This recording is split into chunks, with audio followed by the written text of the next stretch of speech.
فرقني أجل تضيع قامي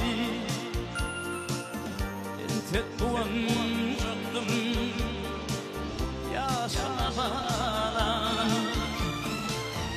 إلى ينفضلي أطبال بالمدي أسأل أوغدي أشبالا إن العيلم لري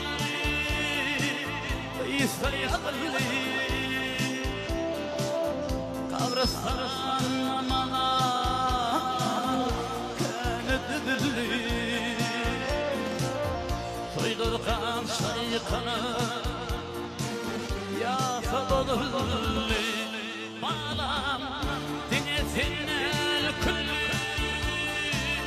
تؤمن اللي فين يدمد فكر يا شنطالا اللهم بيصل المثل يا شنطالا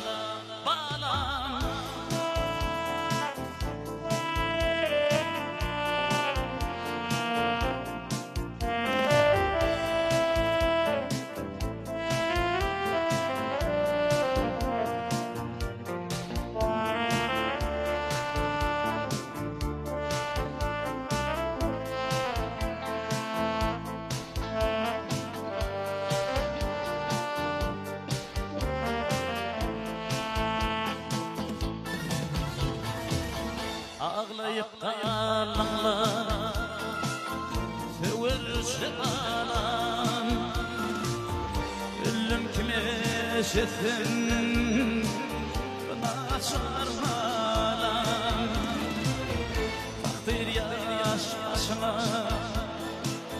صلتان باقيت قالي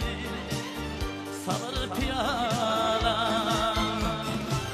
روحم قابلي يتيم يا شما son himayet yerini kapat döşümü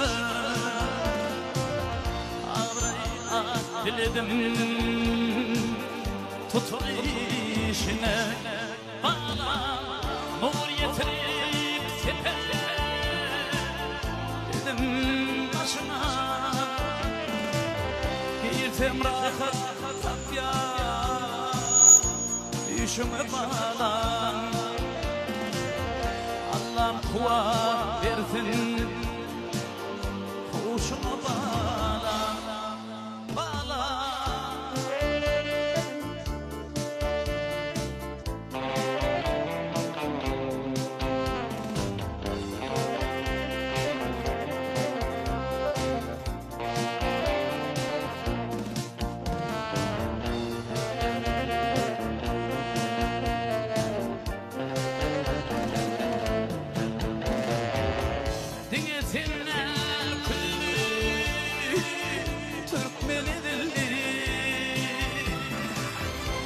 Yetimde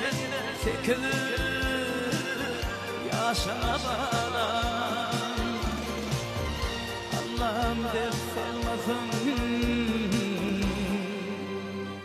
yaşına bana